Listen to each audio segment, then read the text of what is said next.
Okay, guys, ready? How's everybody's Monday night and Tuesday? Pretty good? Wild? What happened?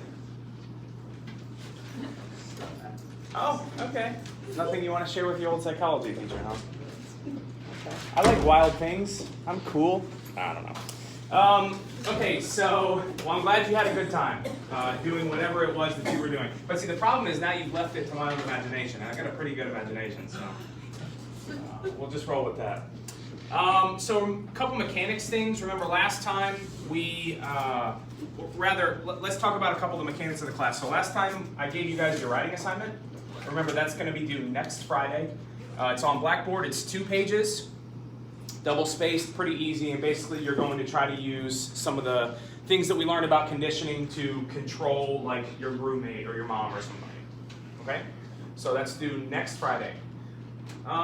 It's almost midterm, and remember, said it's probably about time for you to be thinking about signing up for research in the department.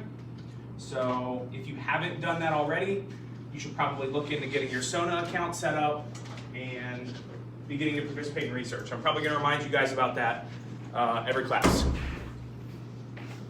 Okay, so that should be it for the mechanics. Oh, the test grades are posted. Overall, the average grade was an 82. So it's pretty good. And you'll notice that they're like out of a weird decimal. That's because there were 30 questions. So that means they're 3.33 points apiece. But basically, Blackboard will round up. So if you have a 99.9, you have 100. If you have a 49.9, you have a 50. If you have a 1, you have a 1. So I don't know how you could get a 1, and nobody got one. But if you did, it would round to a 1. Any questions about grades, assignments, what's due, or how to do research in the department? Okay. So let's recap what we learned last time. Last time we started talking about the ways in which we learn as people. And we talked about 3 different types of learning. Does anybody remember what they are? 3 different ways that you can learn. Associative learning, good job. Non-associative learning, good job. Observational learning, good job. Okay, so we have non-associative learning, which if you recall was our example with the stove. You just learn reflexively. You don't like incorporate and assimilate the information. You just kind of learn that 2 things happen, right? So we had the example about the child with the stove, and we made we agreed that the child didn't sit there and think about, okay, is the stove burning me? Yes, actually it is burning. Okay, I'm going to take my hand away. No, it's just hot, and you remove your hand. So that was pretty much it for non-associative learning. Then we began talking about associative learning. And there's 2 types of associative learning that we know of or that we think of in psychology, and those are classical and operant conditioning. So we began talking about classical conditioning. And if you remember, classical conditioning is where a neutral object comes to elicit a response when it's associated with a stimulus that already produces that response. So does anybody remember the experiment that we talked about that was kind of gross, that sort of typified classical conditioning from the start? Pavlov's dog, saliva, right? Good job. So what kind of happened in that experiment? Run me back through it because I forget. Took out the dog, took like one of the jaws out, making it like a tooth good. See how much like saliva it took to eat. It's pretty gross, huh? Yeah. That's nasty. I'm glad that's not my job, but that's exactly what happened. He basically mutilated this dog, this German Shepherd that was just trying to be a good boy, and he just ripped its jaw out and like just chucked it on the ground, and then, no, I'm sure it was humane, right? But he put a tube into their mouth and hooked it up to the salivary gland and tried to find out how much saliva is needed to eat food, basically.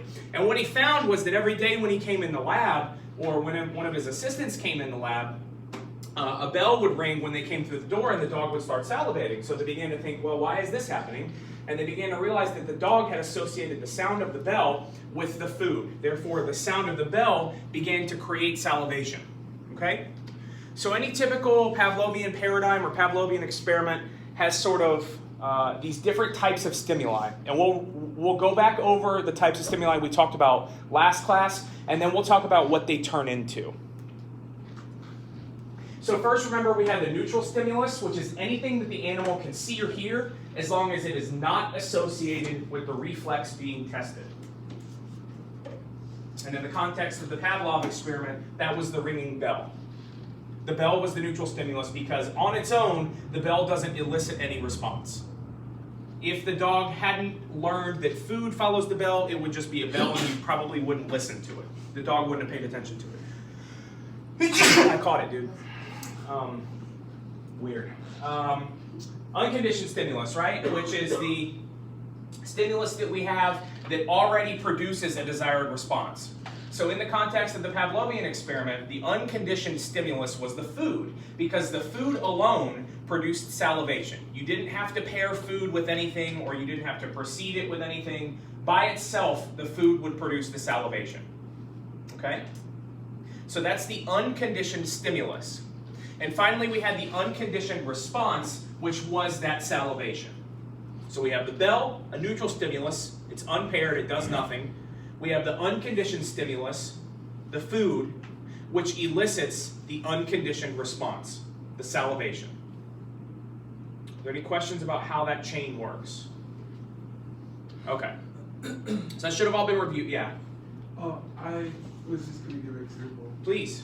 I read on the internet, this girl, liked this guy, and this guy liked a specific kind of candy, and so every time she saw him, she would give him this candy, and after a while, like every time he saw her, like he would be happy for some reason, and he didn't know why, and it was because like That's a good example. she conditioned. That's a good example. She definitely conditioned it. It's witchcraft, tomfoolery. So let's use that example. That's a good one. Thank you. In that example, where the woman like coerces this man to fall in love with her, basically, what is the neutral stimulus? Candy? Who said that? She is the neutral stimulus, right? Because by herself, she doesn't produce any response. She's just a person walking by. Okay. So then what is the unconditioned stimulus? The candy. And what's the unconditioned response? The dude like Just like Happiness, right? Yeah, the feeling, right? The candy by itself produces the good feeling. It doesn't have to be paired with anything. You don't have to make any other connections. By itself, candy makes you feel good. Well, candy's the unconditioned stimulus. Feeling good's the unconditioned response. When you pair that with the neutral stimulus, which is the woman, now all of a sudden the woman makes you feel good. When you see the woman, it's almost as if you ate the candy, or you expect the candy, or these types of things. So if you, I don't know, if you have some secret crush and you can't get him to like you, I guess you can buy him candy every time. Just like walk by and give him a candy. I guess. It's kind of weird, but you could. She said that it was funny that he didn't understand why. And she said, like, she could see the confusion on his face. Mhm. And he would be like, wow, I'm happy to see you, but, like, I don't know why. Exactly. Exactly. This is unrelated, and don't get confused by it, but there's something else called misattribution. Same type of deal where, like, for the first time, if we meet somebody, if we're like on a roller coaster or something, we're going to like that person more because we think that those feelings from the roller coaster are feelings from them. And we'll learn about that. So the two processes are related. Don't get caught up in that. Shouldn't have told you. I shouldn't have told you the secrets, man. Great example. Thank you. Okay. So what do they become? So they don't remain the neutral or the unconditioned stimulus or response forever. They have to become something so that we can see that learning has occurred. So the conditioned stimulus is a stimulus that elicits a response only after learning has taken place. All right, let's think about that.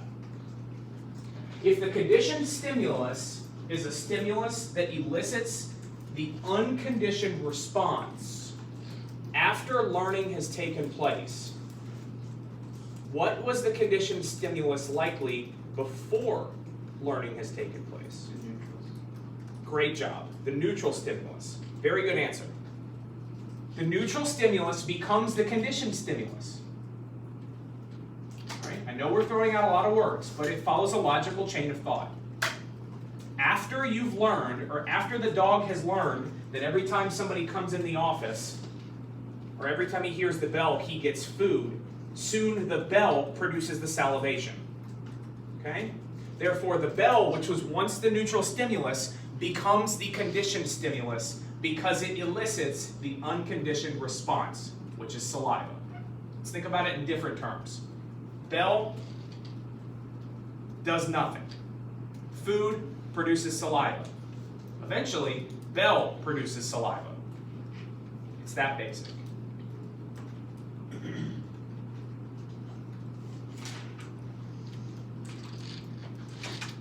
The unconditioned response becomes the conditioned response.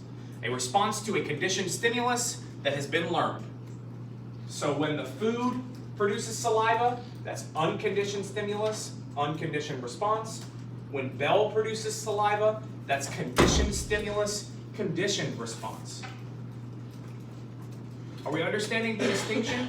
Are we understanding that the neutral stimulus becomes something else, but it's the same thing, we just call it differently, and the unconditioned response becomes something else, though it's the same thing, yet we call it differently? Yeah. And that's probably about the best way I can put it, so we can go through some examples if it helps. But I think sticking with the same example of the dog kind of helps. Okay, so for repetition purposes, I'm a big believer in repetition. That's how you learn a lot of things in life. If you want to learn how to play the guitar, you have to repeat it. If you want to learn to throw a football, you have to repeat it. If you want to learn things like this, you have to repeat it. So I'm going to call them out, and you guys tell me which thing it is. Okay, so before learning, what is the saliva? Unconditioned Response. Unconditioned response. Good job. Before learning, what is the bell? Neutral stimulus. Good job. After learning, what is the saliva? Conditioned response. Good job. Before learning, what is the food? Unconditioned stimulus. And finally, after learning, what is the bell? Conditioned stimulus. You guys sound like you're doing pretty good with it. We feel good? Not too complicated when you think about it. There's 5 things that it can be. And you just have to kind of, so a tip for the test, because this is definitely going to be on the test, or a tip for when you're talking about these things and when you're thinking, as I know we all do, we all just leave this class and think about psychology all day, every day, right? That's what I do, right? You guys do it too, right? I'm not alone. Tell me I'm not alone. I'm alone. When you're thinking about these things or when you're studying for the test, just walk yourself through the example, exactly as I just did. Think about the different pieces of the experiment and then ask yourself logically, which one is this? Okay? That's how I would study it.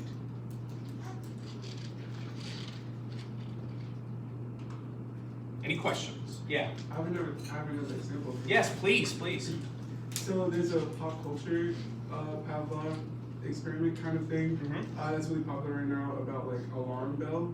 Like the iPhone alarm bell is kind of like a conditioned stimulus where when people hear it, it's like triggering, kind of.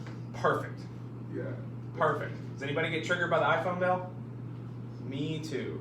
Now, why do you get triggered by it? So used to like hearing it every day, like Yes, I wake up with it, exactly. And you hear that one, and y'all know which one it is, too. There's a lot of sounds on there, and we all know which one we're talking about. It sounds like that radar thing. Y'all know what it is. I'm hearing it right now. I'm hearing it right now, too, man. It's super triggering. I hate it, because it means it's time to get up. Or at least it means it's time to hit the snooze 8 times. Great example, man. Thank you. Okay, let's see where we're at. So here we have a visual representation of it. We've kind of went over this a bunch, so I'm not going to spend much time here. But we have the food, unconditioned stimulus, produces the unconditioned response, the saliva. The neutral stimulus, which is the metronome or a bell or the iPhone bell, radar sound or whatever, produces no response on its own. Eventually, through conditioning trials, we pair the neutral stimulus with the unconditioned stimulus, and thus the conditioned stimulus, which was once neutral, elicits the conditioned response, which was once unconditioned. Okay? If that sounded kind of rough, you got it. I promise you got it. Y'all showed me you got it. Okay. So let's look at an example.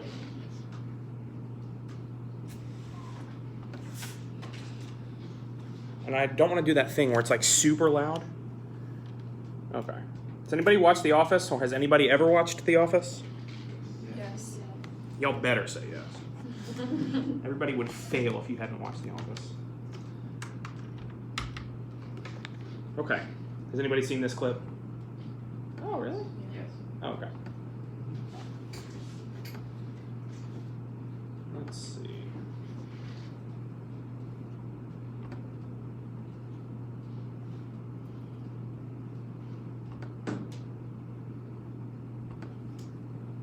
Aw, for real?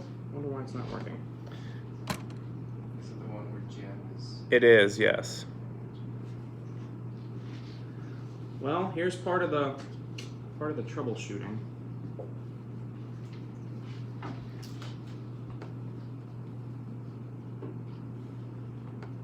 You can always pull it up on this. Hold on.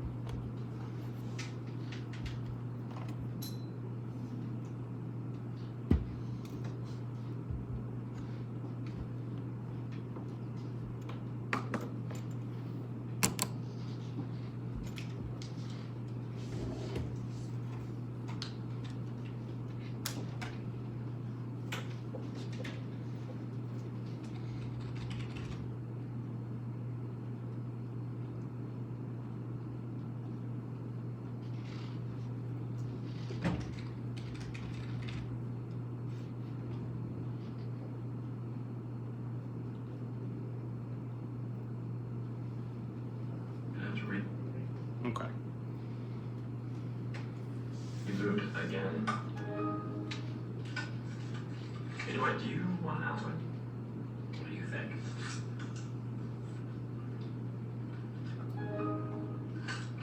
What? Or not? Okay. Altoid? Sure.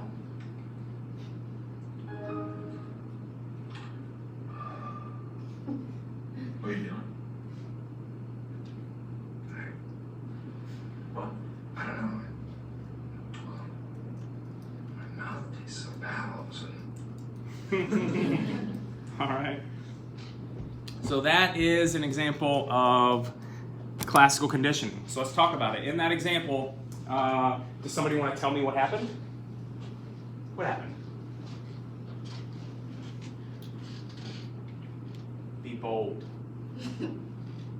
He was like making the computer sound, Mm-hmm. and then every time he did it, he gave him an alto. Perfect. So in the context of this example, what is the neutral stimulus? Computer sound, right. What is the unconditioned response? Giving him an alto. Yeah, like whatever was going on, his breath being bad or good or something, right? Because what's the unconditioned stimulus? The Altoid, right? So the Altoid made his breath better. It automatically produced that. So that's the unconditioned response. So after Dwight learned that every time he hears that bell, Jim's going to offer him an Altoid, what then became the conditioned stimulus?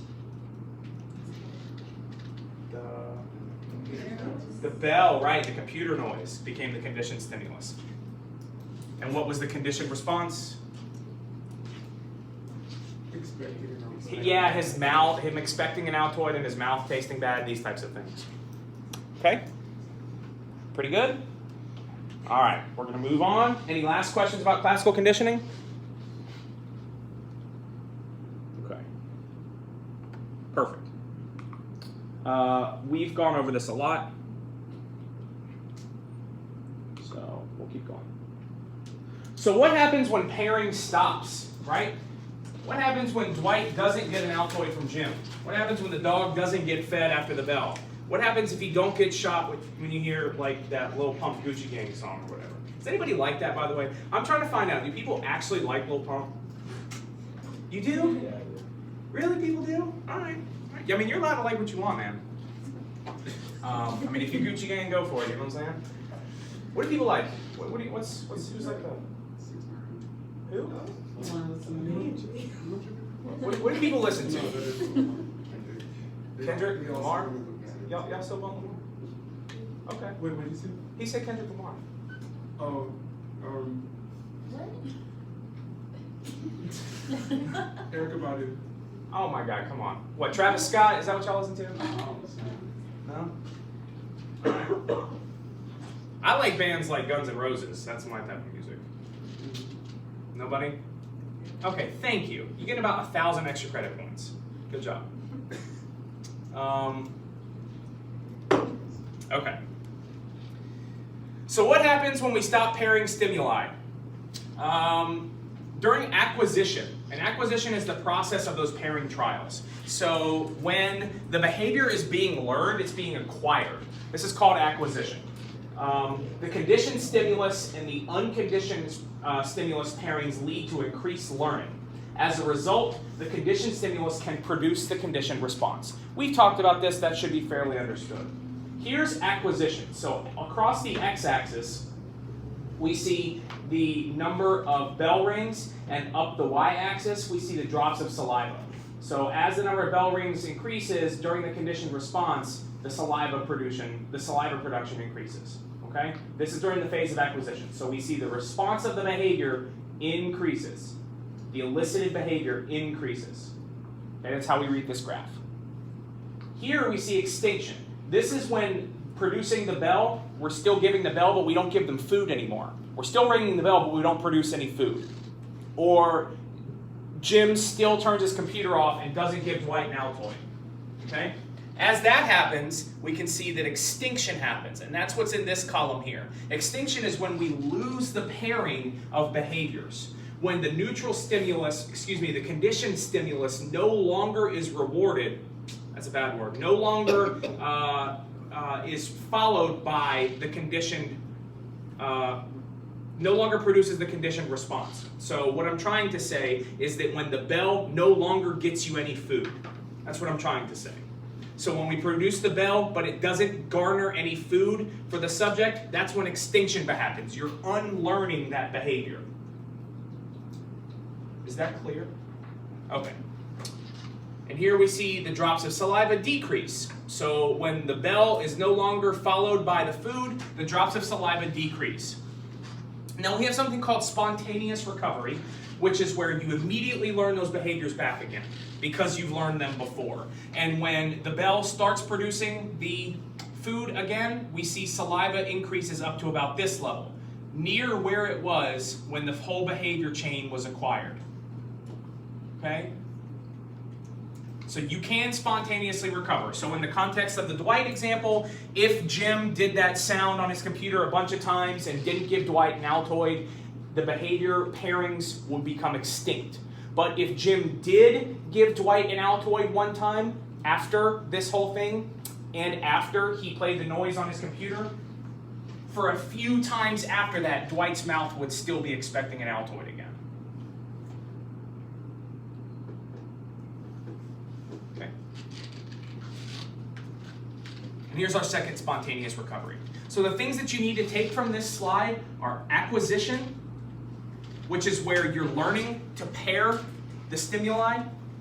Extinction, which is where you learn the stimuli are no longer being paired.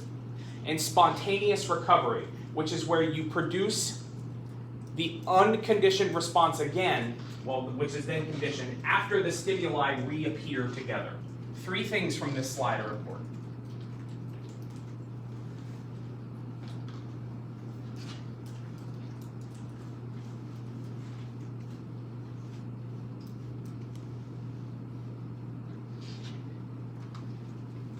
Of course.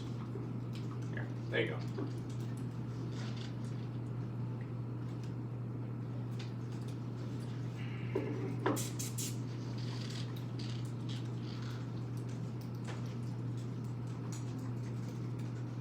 Check Wes.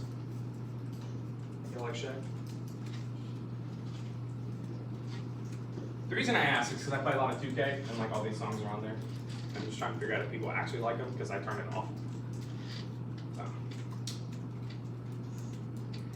We good on this slide? I'm gonna move on.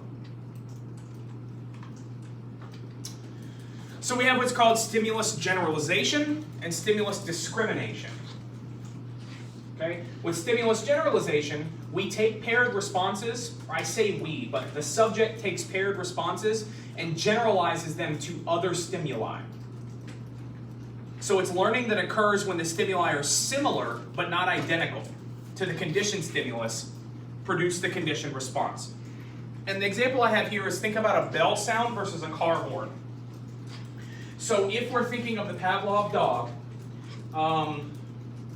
if a different tone of bell, or if a trumpet, or if a car horn in the street, or if a fire alarm, if all of these types of things, which are very similar to a bell, also produce salivation, we can say that stimulus generalization has occurred.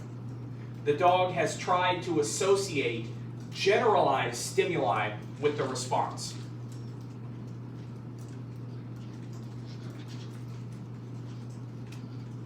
Or in the context of the office example, if Dwight learned that Jim's computer, the noise on Jim's computer, produced the need for him to have an Altoid, he might also respond the same way to Pam's computer. Or maybe the microwave going off that sounds kind of similar as well. Okay? If he responds to those stimuli in the same way that he does to the conditioned stimuli, i.e. Jim's computer, then we can say stimulus generalization has occurred. In contrast, we have stimulus discrimination, which is when subjects are able to differentiate between two similar stimuli when only one of them is consistently associated with the unconditioned stimulus. So what this means is if Dwight is able to tell the difference between Jim's computer and Pam's computer, and knows that Jim's computer is the one that means an Altoid is coming. Or, in the Pavlov dog experiment, if the dog knows that the office bell, the main bell to the office, is the one that produces the food, not a car horn outside. The dog and Dwight, who are both very similar and parallel, are able to discriminate between the different types of stimuli.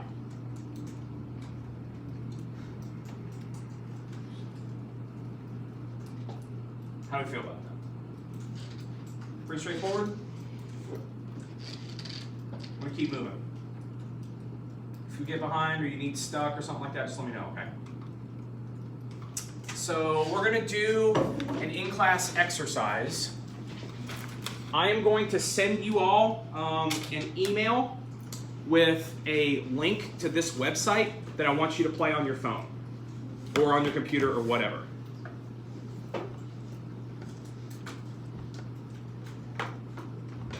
You're going to get a chance to, like, be Pavlov.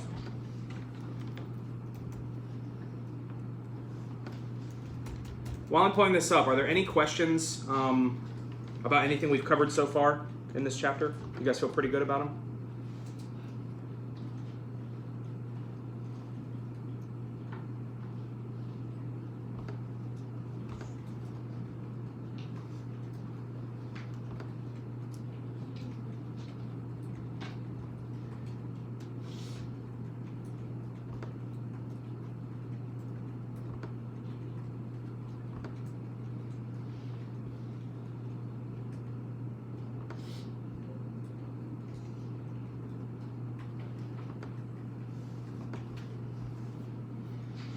Okay, I'm going to turn this off for a second.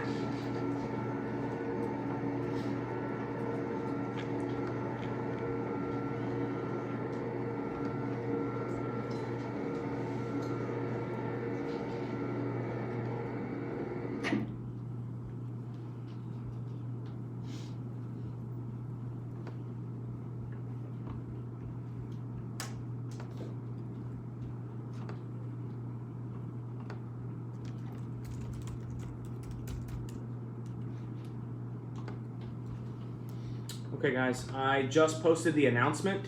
You should see it. It's called In-Class Exercise. You can click on it, or you might have to like drag it over, copy it, and paste it to a browser. Let me know if it works. They send the email? No, it didn't. I didn't tell it to send an email. It's on Blackboard as an announcement. Normally announcements do send as an email also, but I don't think this one did.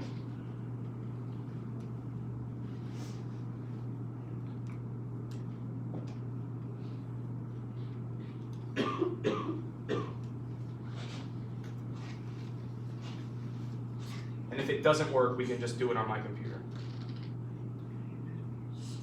What'd you say it was called? It should just be an announcement right there. It's called in-class exercise, and it should just be a link.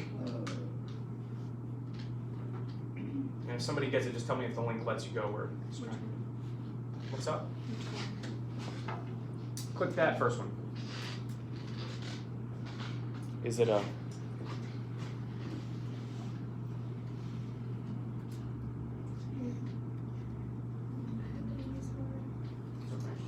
Can anybody get it to work? It says you need Adobe Flash Player. So a computer probably does. I got it. You got it? Yeah. Okay, let's try. Not we can't all get with her, but let's get in partners or groups with people that have computers out, because they're going to be the ones that are able to access it. Yeah, just use it when it's.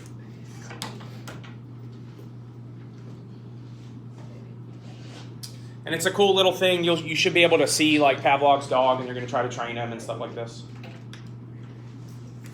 So it is working. All right, perfect.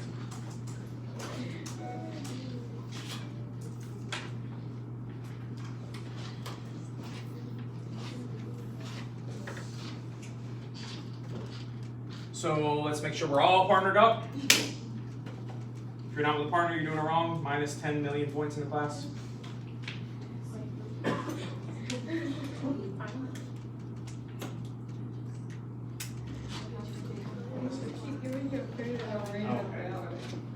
Okay, cool.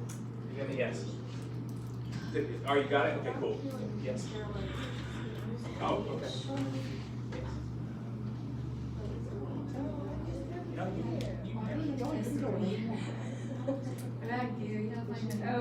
Oh, okay. Yes, hold on just a second, okay? Let me go ahead and put up the... And also, while you guys are doing that, you can access the in-class assignment for today. The password is going to be Pavlov, P-A-V-L-O-V, on Blackboard. Okay, you did it. Yay. And that'll be your credit for today.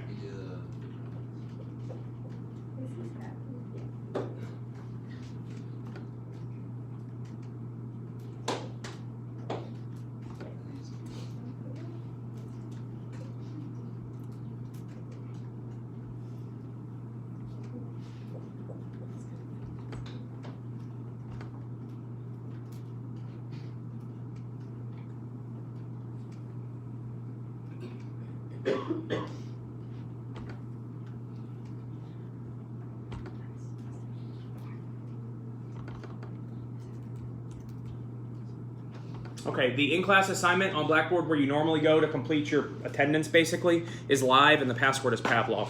I'm gonna go ahead and pull up this assignment here. This for anybody that can't get theirs to work.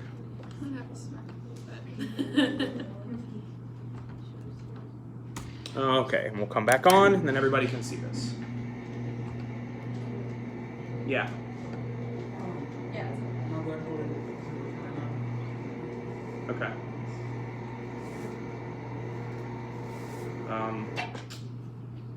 I'll help you out after class, I guess. Okay, so here is the assignment if anybody didn't get it to work. You guys can tell me what you want me to do to this dog.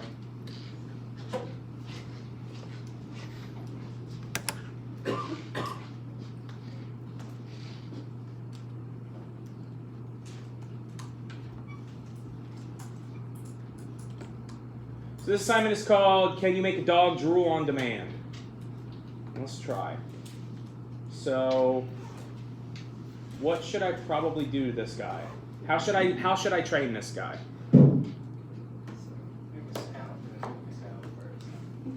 Alright, so I'm gonna beat this drum at him then. I don't know if he likes that. What should I do? Oh, you should communicate. Okay, so go ahead and give him a meat. Which one? Hot dog, banana? After you hit it. Oh, after I hit it. Okay. So you want me to hit the drum, the bell, or the squeaker? Squeaker? I heard somebody say squeaker. I'll squeak him. All right, you got squeaked. And then a hot dog or a steak thing. Man, let's let this man eat right here. Let's give him one of these. There we go. All right, so he ate. Okay, so what should I do now? Let him go back to sleep. Let him go back to sleep. All right. And then do one again. Give him, squeak him again. Yeah. And then add the food.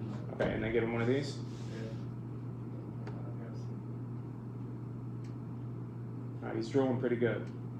And wait till he go to sleep. Wait till he sleeps again. Yeah. You got this figured out, don't you? All right, squeak him. Yeah, and then add the food though while he's awake. No. Oh, he's gonna go back. First. Oh, okay. Squeak him or not? Sweet. Squeak him and feed him. You feed him.